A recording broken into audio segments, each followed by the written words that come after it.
Hi friends, എല്ലാവർക്കും പുതിയൊരു വീഡിയോയിലോട്ട് സ്വാഗതം.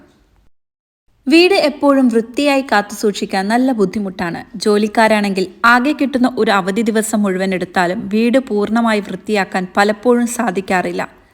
വൃത്തിയാക്കലിനും ചില ചിട്ടകളുണ്ട്. എവിടെ തുടങ്ങി എന്തിൽ അവസാനിക്കണം എന്നതിനെക്കുറിച്ച് കൃത്യമായ ധാരണയുണ്ടെങ്കിൽ വളരെ എളുപ്പത്തിൽ വീട് വൃത്തിയാക്കാം.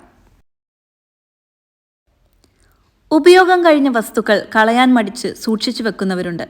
ഫലമോ വേണ്ടാത്ത വസ്തുക്കൾ കൊണ്ട് വീട് നിറയും. ആവശ്യം കഴിഞ്ഞതോ തീരെ ഉപയോഗമില്ലാത്തതോ ആയ വസ്തുക്കൾ സമയം കിട്ടുന്നതിനനുസരിച്ച് ഒഴിവാക്കുക. അലമാരകൾ, കൗണ്ടർ ടോപ്പുകൾ, സ്റ്റോറേജ് ഇടങ്ങൾ എന്നിവ ആഴ്ചയിൽ ഒരിക്കലെങ്കിലും അടുക്കി പെറുക്കി വെക്കണം. അധിക സമയം പാഴാക്കാതെ വൃത്തിയാക്കൽ വളരെ എളുപ്പത്തിൽ തീർക്കാൻ ഇതിലൂടെ സാധിക്കും. ഡീപ്പ് ക്ലീനിംഗ് എല്ലാ ദിവസവും നടത്താനാകില്ലെങ്കിലും ചില ഇടങ്ങളിലെങ്കിലും എന്നും വൃത്തിയാക്കുന്നത് നല്ലതാണ്. ഉദാഹരണത്തിന് അടുക്കളയിലെ കൗണ്ടർ ടോപ്പുകൾ പതിവായി തുടയ്ക്കുന്നതും കിടക്കുന്നതിനു മുമ്പ് അത് വൃത്തിയാണെന്ന് ഉറപ്പാക്കുന്നതും ശീലമാക്കിയാൽ വലിയ മാറ്റങ്ങൾ ഉണ്ടാകും. കിടക്കവിരികൾ പതിവായി വിരിക്കുന്നതും അലക്കിയെടുത്ത തുണികൾ മടക്കി വെക്കുന്നതുമെല്ലാം ഇതിൽപ്പെടും. ഇക്കാര്യങ്ങൾ പതിവായി ചെയ്താൽ ആഴ്ചയിലൊരിക്കൽ വീട് മുഴുവൻ വൃത്തിയാക്കുന്നത് അധികം ബുദ്ധിമുട്ടാവില്ല. മൾട്ടി ടാസ്ക് ചെയ്യാനും അതുവഴി വൃത്തിയാക്കൽ ലളിതമാക്കാനും സഹായിക്കുന്ന വൈവിധ്യമാർന്ന ക്ലീനിംഗ് ഉൽപ്പന്നങ്ങൾ തന്നെ തിരഞ്ഞെടുക്കാം. ഉദാഹരണത്തിന് കൗണ്ടർ ടോപ്പുകൾ, തറ, ഗൃഹോപകരണങ്ങൾ എന്നിവിടങ്ങൾ വൃത്തിയാക്കാൻ ഉപയോഗിക്കാവുന്ന ഓൾ പർപ്പസ് ക്ലീനറുകൾ വിപണിയിൽ ലഭ്യമാണ്. ഓരോ ഇടവും വൃത്തിയാക്കാൻ ഇറങ്ങുമ്പോൾ അതിന് അനുയോജ്യമായ ഉൽപ്പന്നങ്ങൾ തേടിപ്പോകാതെ ഒറ്റയടിക്ക് വൃത്തിയാക്കൽ നടത്താൻ ഇത് സഹായിക്കുന്നു.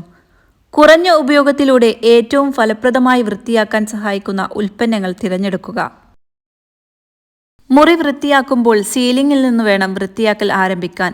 മേൽക്കൂരയിലെ മാറാലയും ഫാനിലെ പൊടിപടലങ്ങളും തുടച്ചെടുത്ത ശേഷം ഭിത്തി, കർട്ടൻ, കൗണ്ടർ ടോപ്പ്, ഫർണിച്ചറുകൾ എന്നിവ വൃത്തിയാക്കാം. ഇതിനുശേഷം കിടക്കവിരികൾ കുടഞ്ഞെടുത്ത് തറ അടിച്ചുവാരി തുടച്ചെടുത്താൽ വീണ്ടും പൊടിപടലങ്ങൾ മുകളിൽ നിന്നും വന്നു പതിക്കാതെ വൃത്തിയാക്കൽ പൂർണ്ണമാക്കാൻ സാധിക്കും. സാധാരണ വീടുകൾ വൃത്തിയാക്കുന്നതിനായി പഴയ തുണിത്തരങ്ങളാണ് എല്ലാവരും ഉപയോഗിക്കുന്നത്. എന്നാൽ ഇതിനു പകരം വൃത്തിയാക്കലിനു മാത്രമായി വിപണിയിൽ ലഭിക്കുന്ന മൈക്രോഫൈബർ തുണികൾ ഉപയോഗിക്കാം. പൊടിപടലങ്ങളും അഴുക്കും എണ്ണമയവും ഒരു പ്രതലത്തിനും ദോഷം വരാതെ പൂർണ്ണമായി നീക്കം ചെയ്യാൻ ഇവ ഏറ്റവും ഉപകാരപ്രദമാണ്. കഴുകിയെടുത്ത് പലതവണ ഉപയോഗിക്കാം എന്നതും പ്രത്യേകതയാണ്.